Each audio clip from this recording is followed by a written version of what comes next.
Hi, I've got a prescription for diabetes test strips. How much is the copay? That could take me a while to calculate. In the meantime, you should think about over-the-counter Contour Next test strips. You get 35 for $19.99, and they're highly accurate. For full details, visit contournext.com/radio.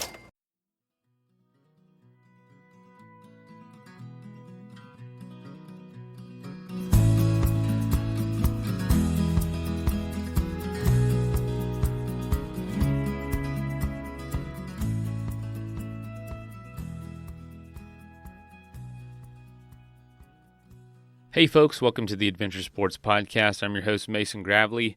Getting the episode up a little bit late today. It's because yesterday was my mom's birthday and I went to see her, surprise her, and I kind of just ran out of time to upload the episode. That's not a great excuse, but that's what happened. But I'm excited to talk about this episode, paddleboarding, because honestly, that's become my favorite sport right now.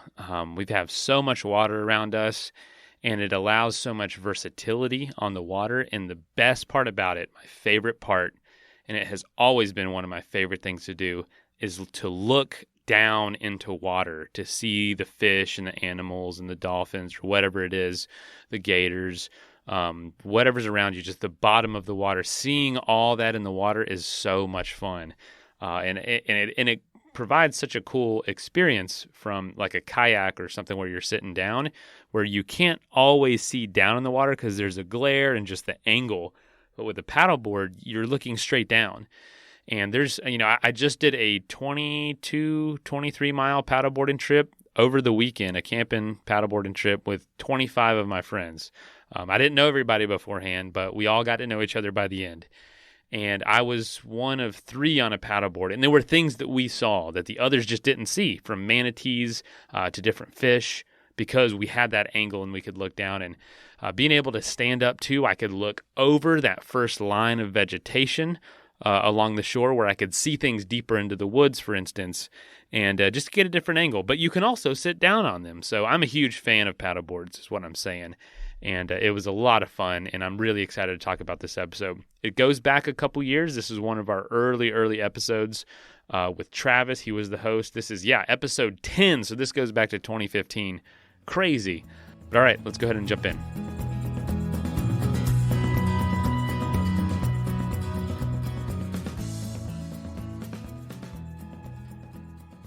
Kelly resides in Denver and spends as much of her time outdoors as she can, skiing, hiking, biking, camping, and simply embracing the Colorado lifestyle.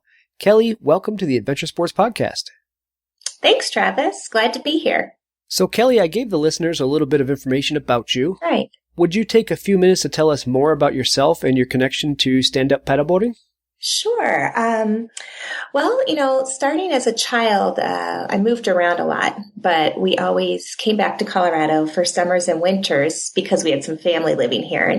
And when we come back, we'd go skiing and camping and fishing, hiking, horseback riding, all the typical Colorado lifestyle stuff that those of us who are fortunate to live in the state take for granted.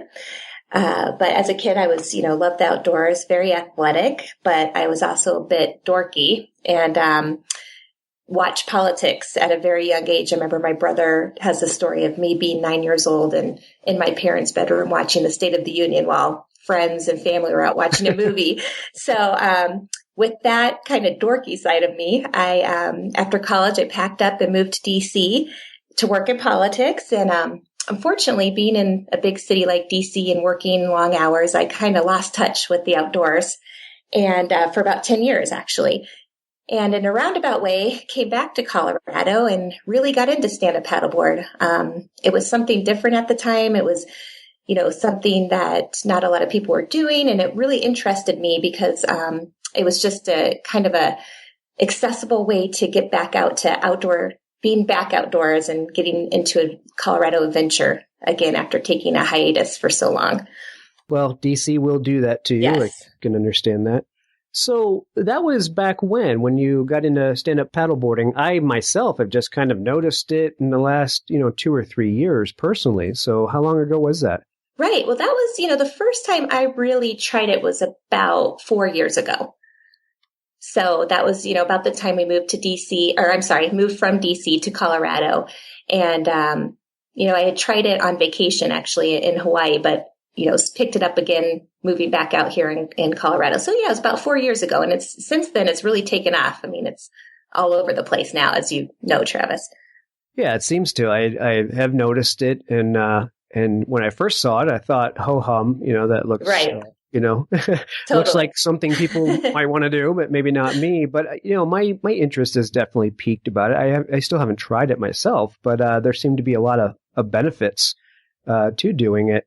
Why would you encourage people to get into it? Why should they get started in stand-up paddleboarding?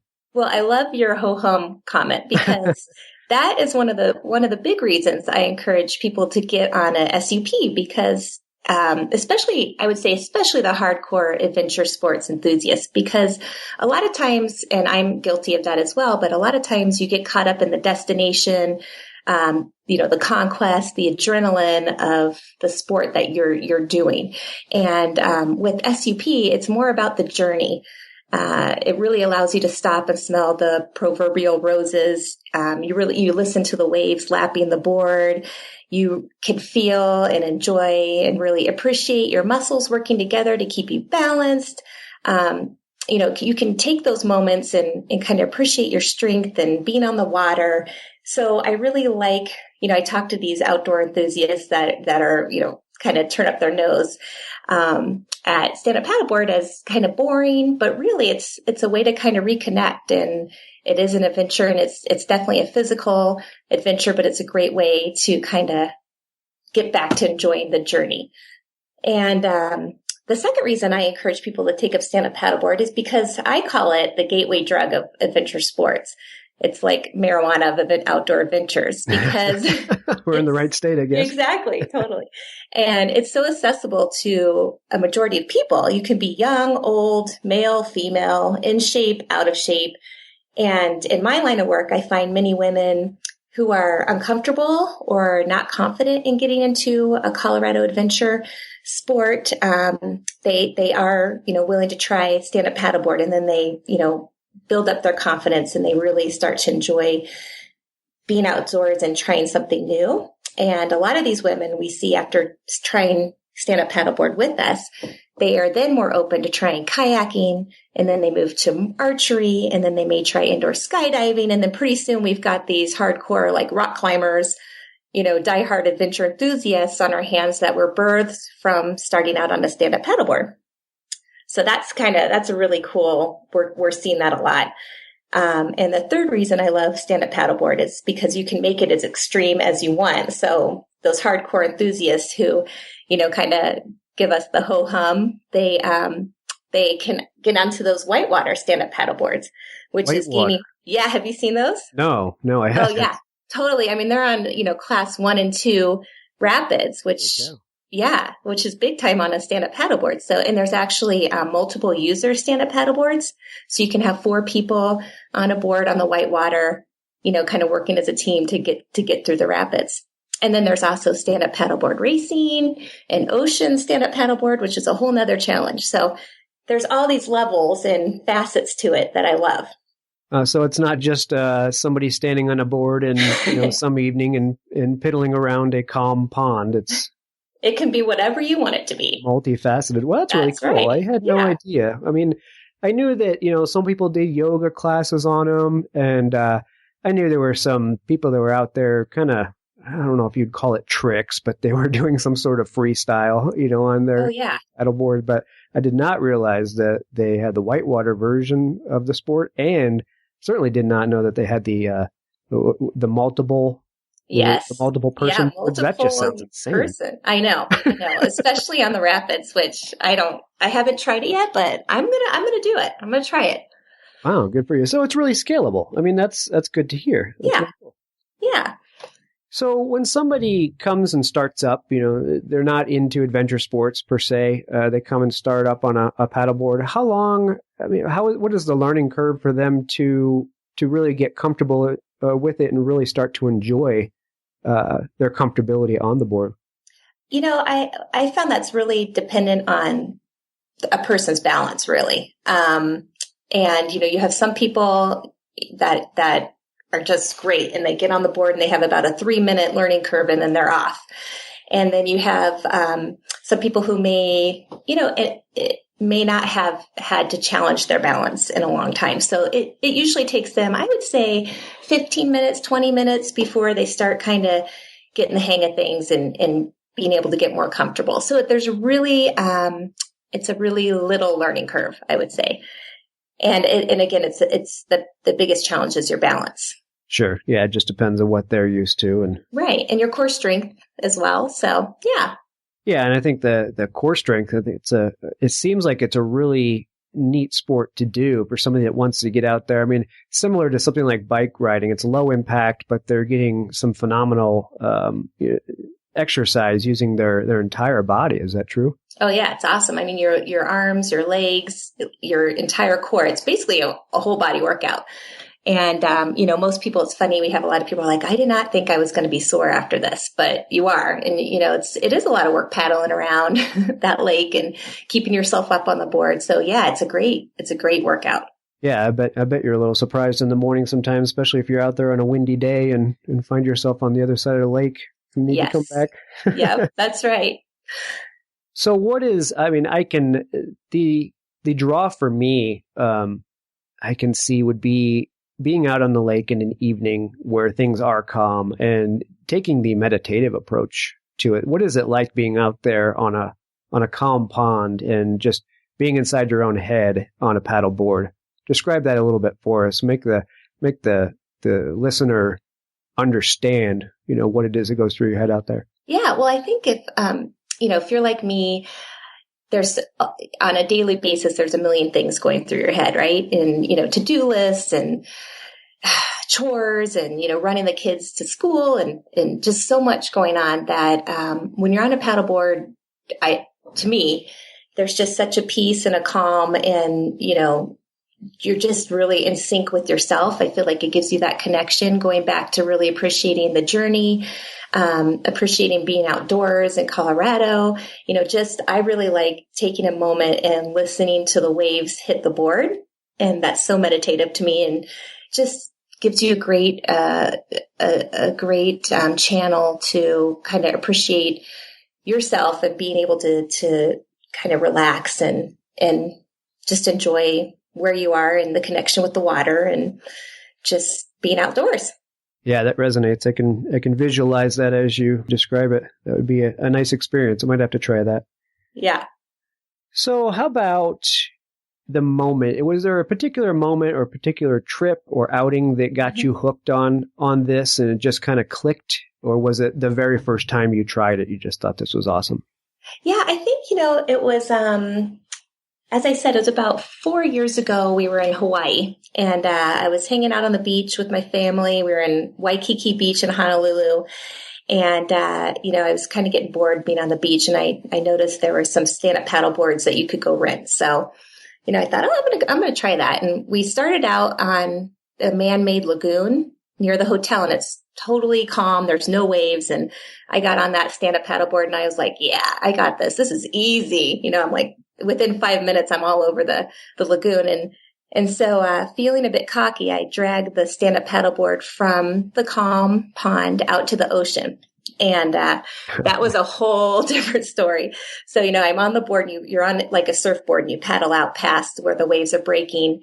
And, I noticed a couple people out there and they're able to get on the board and they're paddling around, but the swells are still really big. So it took me, I would say, a dozen tries and I had some great bruises from that as well. Cause those waves were hitting me hard, but I finally got up and stayed up and worked on my balance on those rolling waves. And at that moment I was like, wow, this is cool because it looks easy, but it's not easy. And it's also, it was fun. It was an adventure. It was really challenging my balance. And also at that time, I got to share the waves with the sea turtle who was kind of floating around next to me, which was really cool. Oh, that's neat. So yeah, that's how I kind of got hooked on it. And then, like I said, when we came to Colorado, it was one of those things I really enjoyed doing. So.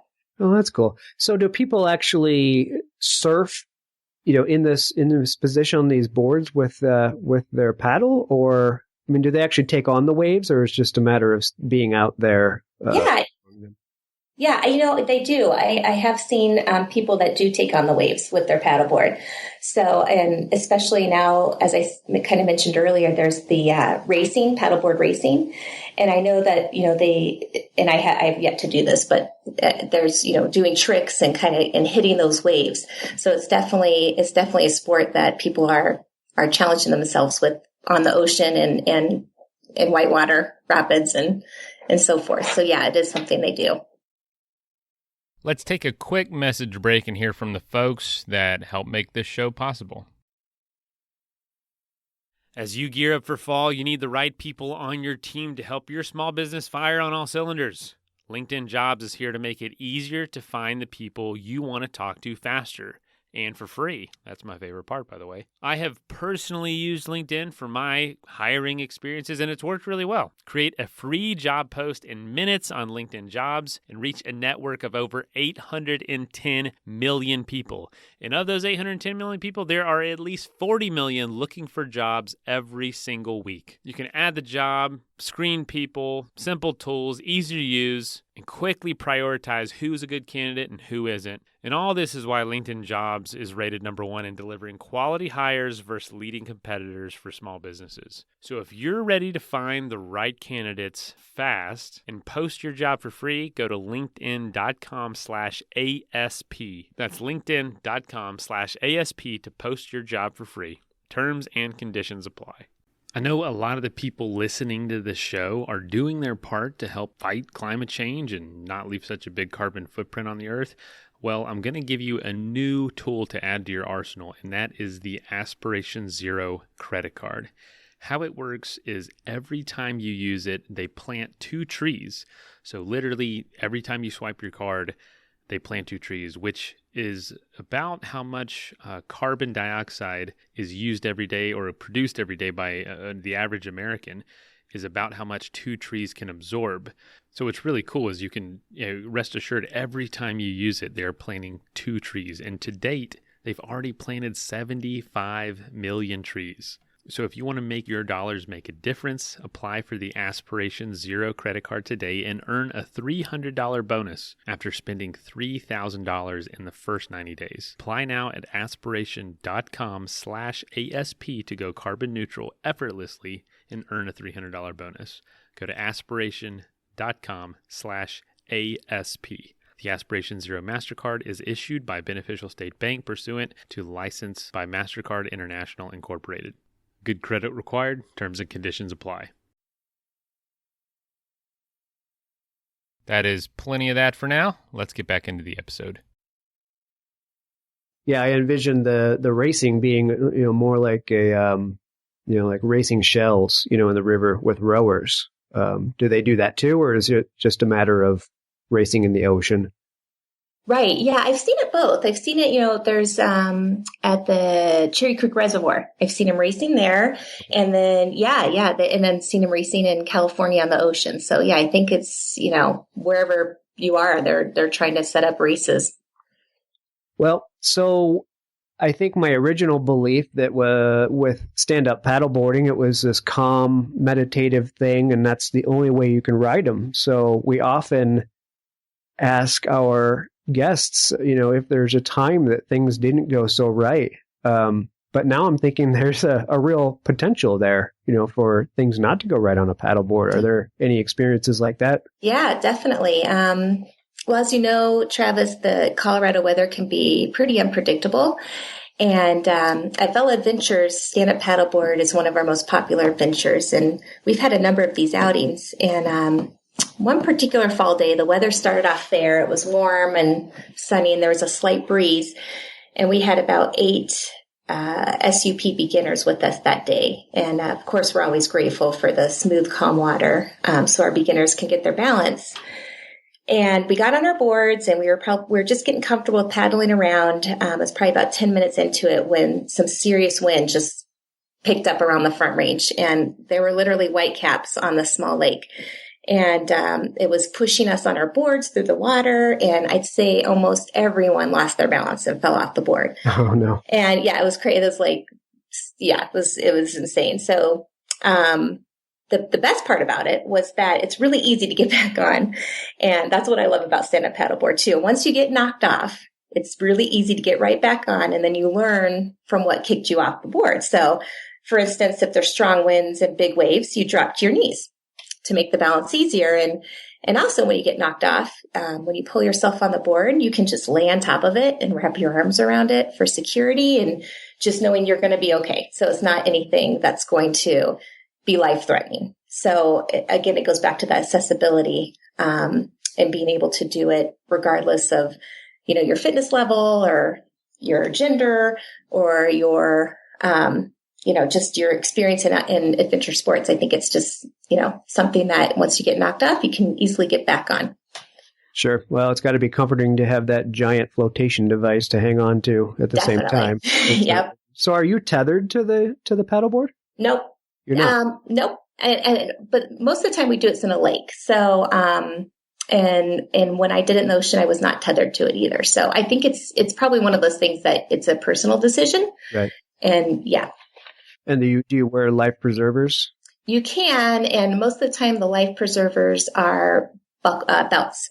So, you don't have a bulky life vest. So it's a personal decision. We leave it up to our clients if they want to wear a safety belt.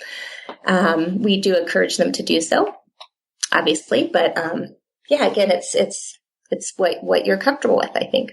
So what about getting into the sport? What about purchasing equipment, cost? What advice would you have for somebody getting into it that doesn't know anything about it? I mean, obviously, I imagine you would advise them to go through some training, but... Right. Well, I definitely try. We've had a couple clients actually who have done stand-up paddleboard with us and then went and bought their own. So it's definitely something I think you want to try a couple times to make sure it's a hobby that you really want to pick up. Because as you alluded to, it is a little bit of an investment. And I know, like mountain biking and some of the other sports, a lot of times if you go to those companies, rental companies or guides who provide the equipment, they a lot of times are selling their last season's equipment. And the same with paddleboards. So a lot of times if you did want to invest in the sport, you can get a bit of a bargain by going to some of those adventure providers or stand-up paddleboard providers and see what they're selling from their last season.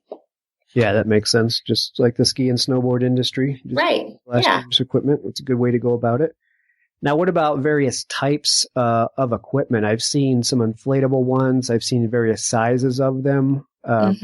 And those are the only ones I've seen. You might know of others that I don't know of. But what about inflatable versus a hardboard? Right. Well, I think the nice thing about inflatable is it's obviously very mobile. So, we've taken an inflatable board camping with us up at Turquoise Lake outside of Leadville. So that's really neat, being able to kind of pack it up and take it with you. And in terms of the other boards, I know that there's, again, a lot of it's personal preference. Some of the boards are fatter. So especially if you want to do yoga on your board, fatter and a little shorter so that your balance is a little easier. And again, that's a personal preference. And then there's also the boards that are a little not as fat, a little skinnier, a little longer. And that gives you more of a balance challenge, but also makes it faster in the water. Right. So yeah, again, it's kind of a personal preference, what you want to do on your board. If you want it to be mobile and take it to different lakes around the state, or if you're going to only head to one or two and it's easy to transport. Yeah. Just kind of depends on how you want to use it and where you want to use it. Exactly. Yoga on stand-up paddleboards sounds like torture, personally. Yeah. Well, do you do yoga, Travis? I don't. I should. Okay. I've tried it in the past, but I just think what I have done, I can't imagine doing it standing on a board on water. No, it is hard. It's hard. But think of how balanced you're going to be. Your core is going to be insane, right? So it's an interesting sport, definitely. And, we love offering that too. And, it's definitely something we advise that you've done paddleboard before and that you've done yoga before so that you can kind of combine the two and try it out. Sure. I guess it's a logical next step to somebody who's mastered yoga and is looking for the next level, I guess. Yeah. And it's really cool because I've seen, in Breckenridge, there's this little pond. I don't know if you're familiar with Breckenridge, but it's called Maggie Pond. And on Sunday mornings, in the summer, you'll see them doing stand-up paddleboard or paddleboard yoga out there. And it's just, with that background, and it's really quiet, and it's just, I can see how that could be really zen for yogis out there to really, you're on the water and you're just, challenging your body, but you're just appreciating nature, and that's that connection. It's just really cool. Well, and just any time you're out on the water, it's so relaxing and meditative, no matter how you're out there. I mean, if you're floating, you're in a boat, it doesn't matter. I mean, so I can imagine doing yoga on a stand-up paddleboard out in the middle of the water has got to be a great experience. Yeah. Absolutely. So I've seen that you can actually set them up somehow with a kayak setup. There's something with the blades. You can have a different type of blade or something like that so you can sit down and paddle. Yeah, like you could say, I know, that's an option our guides usually give our clients is, sit down, or you can, a lot of people just stay on their knees. And eventually, if you want to take a break, you kind of lay back and stare up at the sky for a while. But I haven't personally seen the different blades in the water, but that sounds cool. Yeah, it seems like a neat way to change the paddleboard up a little bit. Yeah. So, Kelly, take a few minutes to tell us about Vela Adventures. Who are you? Where do you operate? And how do we find you? Yeah, I'd love to. We were founded in 2013, and my partner and I were, it was in the summer, and we were kind of talking about how kids get to do all the fun activities. We're signing our kids up for summer camp, and we're jealous. And at the same time, I was trying to get a group of women together to try whitewater kayaking.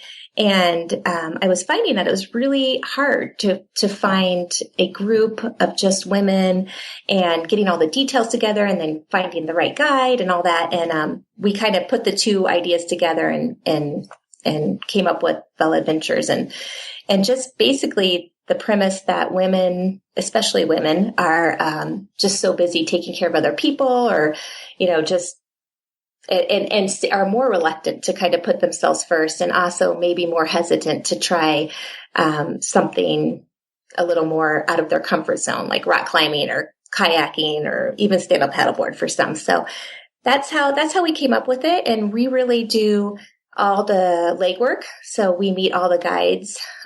We go on all the outings before our clients do. And we get their coffee in the morning, and we get them a catered lunch, and we provide guide gratuity and all the equipment, and, we have sunscreen and lip balm, and pretty much just take care of them, and make sure they're comfortable and enjoying the experience. And so that's really how it was born. And right now we operate in Denver and Boulder. In the summer, we're starting some adventures in Colorado Springs and Fort Collins as well. So it's been really great. We've been seeing a lot of growth and a lot of interest and a lot of repeat customers and a lot of word of mouth referrals. So it's been really exciting. So other than stand-up paddleboarding, what services or what sports do you offer? Yeah, we offer, anything Colorado offers, and that's pretty wide range. But we've done mountain biking, we've done rock climbing, we've done whitewater rafting. This summer we're doing sailing and windsurfing and, again, stand-up paddleboard, and of course. And there's a ropes adventure course that we really like. So pretty much, if it's out there, we'll try it. And even, dog sledding and ice climbing. That's all on our list. So we keep it pretty broad. We just want to get women out there doing something exciting. And it is women only? Yes. Sorry, Travis. It is. There is no reason to apologize. I think it's great that you guys are taking that approach. Yeah, thanks. So how can listeners get a hold of you if they want to try some of your sports out? Yeah, that'd be great. Well, our website is www.velaadventures.com. And we have our summer day camp starting obviously in the summer. And that's where we'll be Denver, Boulder, Colorado Springs, and Fort Collins. And that's called Camp Vela. So it's basically, during the day, women, while they're either their kids are at camp or they want to kind of skip out on work, they can come out from about 9 to 2. We try to get all our adventure in during that time, and then also provide a little pampering for them. We get sometimes we have some wine tastings, sometimes we have yoga, it depends. But we like to also pamper our ladies. So, that's something we're doing this summer as well. Well, that sounds awesome. I might have to keep this podcast away from my wife this episode. I'll steer her. Well, don't do that. I'm just kidding. Okay, Kelly. So we like to offer our listeners a chance to use your services with some sort of discount or special offer. If you have one of those, we'd like to hear it. Yeah, definitely. So if your listeners use the coupon code 180TAC, we will give them $10 off our summer day camp outings. And again, it's just in the checkout when they've, gone to check out. There's a coupon code area, and they just put in 180TAC. 180TACK in checkout. It'll get you the $10 off. And is that indefinite, since this is going to be a podcast that it lives in infinity? Is that an indefinite offer? Or? Yes, that is indefinite. Okay, excellent. All right, listeners. So if you want to take advantage of Vela Adventures, see what they have to offer, certainly go in and use that coupon code and save a little bit of money when you do it. Okay. So, Kelly, how would you say that stand-up paddleboarding, how does it benefit society? I think it benefits society because, as I, alluded to before, it's so accessible to most people.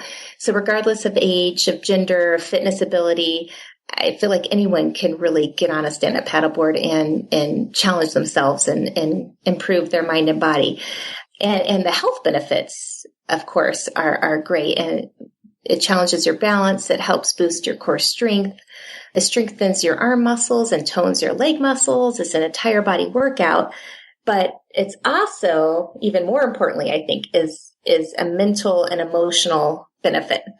And so it's that adventure where you can really take time to enjoy the moment. You can relax. You can appreciate the journey that you're on and really love being outdoors. And again, it's that relationship with the water. And I always go back to, listening to the water lap against the board. And it's just something that's meditative and really just a great way to reconnect with your mind and your body.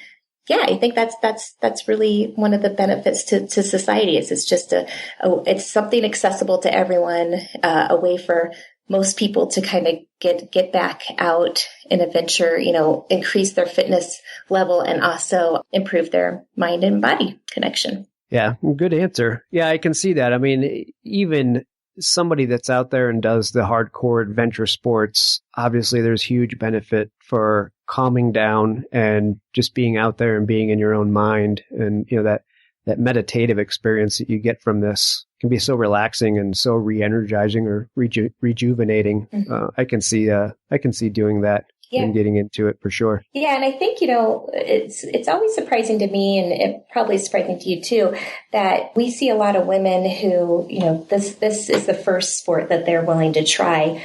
And, it's interesting to me to see, especially, a lot of women that we find after their children have grown and they're kind of in high school and they're having a hard time finding their identity again. And right. We've had a number of these women, try stand-up paddleboarding. It's just that thing to get them back into themselves again, I guess. So it's really interesting because kind of at the beginning of the podcast, we talked about it's, and I kind of thought that too. It was kind of like a ho-hum thing, but you just see these in our line of work. We see a lot of women who don't have a lot of confidence getting back into something that they've never tried. And it's great to see them do it and then move on to something else. So I think it is, again, going back to being accessible and not scary and just, an easy adventure to pick up and kind of take to whatever level you want to take it to. Well, I can see that. Yeah, for sure. So do you consider yourself a stand-up paddleboard gateway drug dealer then? I do, yes. I'm guilty. I'm guilty. Well, in this case, I think it's an awesome thing. So Thank you. good for you. It's legal. Right. It's legal. I'm not doing anything illegal. There you go. Right on. Great benefits for all. Yeah. Okay, Kelly. Well, I really appreciate you taking the time to come on to the Adventure Sports Podcast and share your story and your sport. And I hope that everybody out there listening doesn't walk away with a ho-hum attitude. I think it sounds like it's a great sport, and I, for one, would absolutely love to try it, and I think I will. There's seems to be plenty of places to go try it out, but I would direct people, if they live in Colorado, to come check out Vela Adventures. Yeah, thank you, Travis. Really appreciate it. First of all, thank you so much for listening. It means the world to us that you choose to listen to this show. If you'd like to help us further, you can leave a review on iTunes, share us with your friends, your family. It goes a long way to growing the show. You can also support us financially through patreon.com/adventuresportspodcast. Link is in the show notes. And also, if you have an idea of who could be a good guest for the show, we're always looking for people to tell their story about the outdoors or adventure. So if you know someone, please reach out. Email us at info@adventuresportspodcast.com. And until then, get out there and have some fun.